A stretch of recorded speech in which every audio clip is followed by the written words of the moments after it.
కలియుగ దైవం తిరుమల శ్రీ వెంకటేశ్వర స్వామి దర్శనం కొరకు తిరుమల కొండకు వెళ్లిన భక్తులకు 3 గంటలలోపు దర్శనం కావాలంటే ఏం చేయాలి? భారీ వర్షాలకు తిరుమలలో కొండ చర్యలు విరిగి రోడ్డు మీద పడటం వాహనదారులకు రవాణా సౌకర్యంకు అంతరాయం కలుగుతుంది. అలా జరగకుండా ఉండాలంటే ఏం చేయాలి? భారతదేశంలోనే కాకుండా ప్రపంచవ్యాప్తంగా టీటీడీ విస్తరించాలంటే ఏం చేయాలి?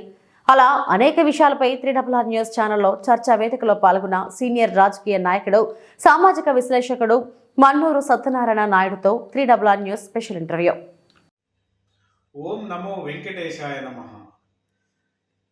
3RR న్యూస్ ఛానల్లో ఈరోజు తిరుమల తిరుపతి దేవస్థానం గురించి చర్చా వేదిక కార్యక్రమంలో పాల్గొన్నటువంటి మన్నూరు సత్యనారాయణ సీనియర్ రాజకీయవేత్త,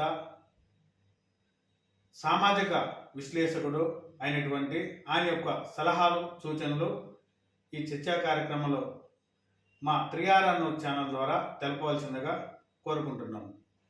ఓం నమో వెంకటేశాయ నమః.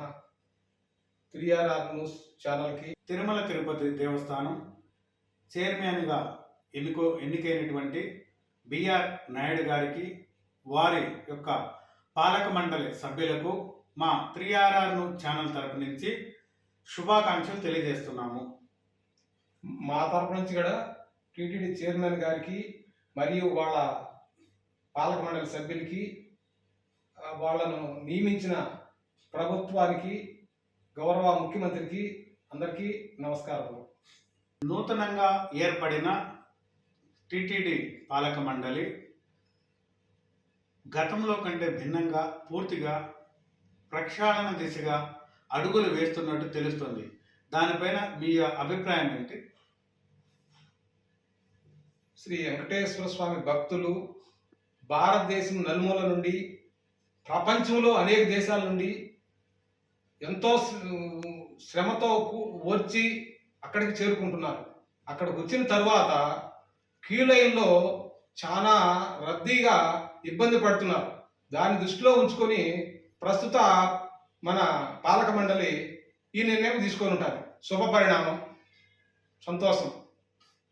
ప్రస్తుత TTD board chairman BR Naidu గారు దేవుని దర్శనానికి వచ్చే ప్రతి ఒక్క సామాన్య భక్తులకు 3 గంటల్లోనే దర్శనం అయ్యే విధంగా ఒక నిపుణుల కమిటీ కూడా వేశారంట కదా, దానిపైన మీ అభిప్రాయం ఏంటి?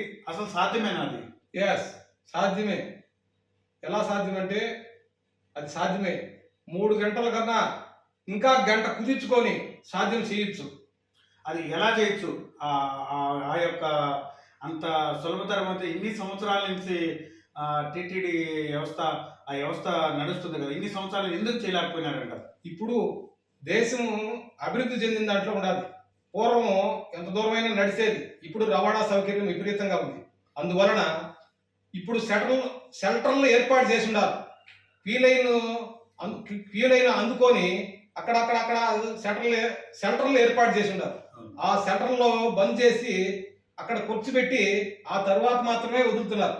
అదేదో ఆ టయాన్ని, వీళ్ళు రద్దీగా క్యూలో నడిచే టయాన్ని వాహనాల ద్వారా పైలట్ ప్రాజెక్టుగా దాన్ని మనసులో ఎక్కడైతే సెంటర్లో కూర్చుంటారో ఆ సెంటర్లో కూర్చున్న వ్యక్తుల్ని రవాణా ద్వారా అందుబాటులోకి తీసుకొచ్చి ఒక ఒక ఒక కూపన్ బస్సులో ఎక్కించిన తర్వాత ఆ బస్సులో కూపన్ తీసుకోవాలి. బస్సు రెడీ ఫుల్ అవుతానే టోకన్ తీసుకోవాలి. పలానా నెంబరు, పలానా టైం ఇది. ఆ దేవుని దగ్గరికి రెడీగా తీసుకుపోయి ఆ బస్సు అక్కడ ఆపేస్తారు. అందుబాటులో దైవ దర్శనానికి సమీపాన కేవలం ఒక 100 మీటర్లు మాత్రమే క్యూ లైన్ పెట్టేసి ఆ క్యూ లైన్కి ఈ రవాణా సౌకర్యం ద్వారా వాళ్ళు ఆ నెంబర్ వారీ బస్సులు తీసుకొచ్చి ఆడ వదిలేసిపోవచ్చు. అవసరం పడితే ప్రయాణికుల నుంచి బీద ప్రయాణికులు కాకుండా వాళ్ళ స్వచ్ఛందంగా ప్రజలు దాన్ని రవాణా ఛార్జీ కింద రుసుము కూడా తీసుకోవచ్చు. ప్రజలకు సౌకర్యము, ఇబ్బంది పడకుండా, కీలో శ్రమ పడకుండా, పిల్లలు ఇబ్బంది పడకుండా, మహిళలు ఇబ్బంది పడకుండా అందుబాటులోకి తీసుకొచ్చి ఏ నెంబర్ బస్సు ఆ నెంబర్ కాడికి వచ్చి వాళ్ళు వదిలి తెచ్చిపోతారు.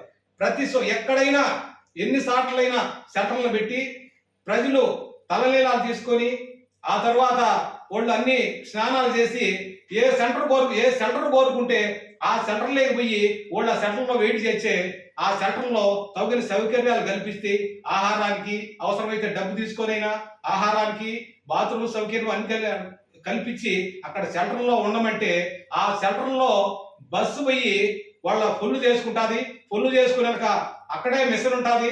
ఆ మిషన్ తో టోకన్ తీసుకున్నాడంటే నీ బస్సు పలాని లైన్ లేకపోతే అంటే 3-4 లైన్లు అక్కడ పెడితే ఏ లైన్ లో వరుస ఉంటుందో ఆ లైన్ లో దేవ దర్శనానికి పోయే సమీపాన 100 మీటర్ల దూరంలో ఆ బస్సు డెలివర్ చేసి మళ్ళీ వెళ్ళిపోతారు తీసుకురావడానికి.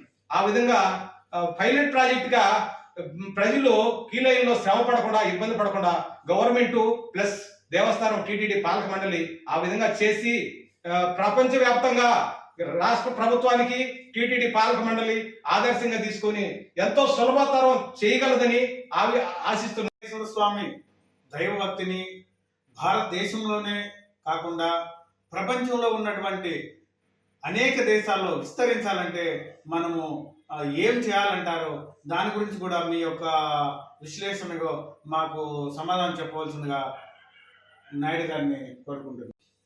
ప్రపంచ దేశాలు అనేక పేద దేశాలు ఎన్నో ఇబ్బంది పడుతున్నాయి. ఇక్కడ భారతదేశంలో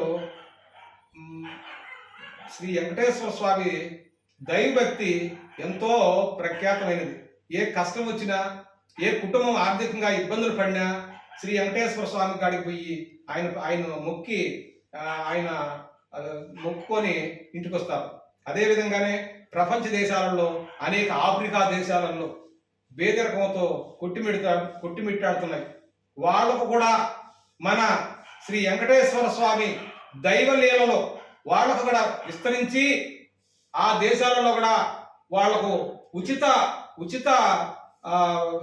ఉచితంగా ఈ ప్రచారం చేయించి దైవ సంకల్పం దేవుని భక్తి శ్రీ వెంకటేశ్వర స్వామికి ఉన్న దైవ భక్తి గురించి ఆయన ఉన్న కష్టాల్లో ఏ విధంగా ఆర్థికంగా వెనకబడితే ఏ విధంగా ఆయన ఆదుకుంటాడనేది ఈ విషయాన్ని ప్రపంచ దేశంలో ఉండే పేద దేశాలకి విస్తరించి ప్రచారం చేపించి అవసరం పడితే అక్కడ గుడి కట్టించేదానికైనా మన టీటీడీ ఆర్థికంగా సపోర్ట్ చేసి వాళ్ళను ఆర్థికంగా దైవభక్తిని పెంచి ఆర్థికంగా ముందుకు ఎదిగేదానికి సహకరించాల్సిందిగా ఈ చర్చా కార్యక్రమంలో శ్రీ టీటీడీ పాలక మండలిని నేను కోరుచున్నాను.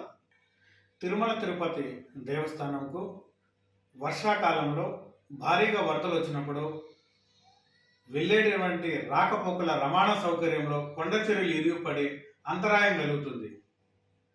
దానిపైన మీ విశ్లేషణ ఏంది? కొండ చర్యలు వర్షాలు భయంకరంగా ఎక్కువ రోజులు పడినప్పుడు కొండలు బాగా నెమ్మెక్కి కొండ చర్యలు దిగజారడం అనేది ఇది సహజం. అది ప్రకృతి సహజం. దానికి మనము ఇరుపు ఎతకాలంటే ఒకటే మార్గం. ఇప్పుడు మన భారతదేశంలో మంచి చెట్లు ఉన్నాయి.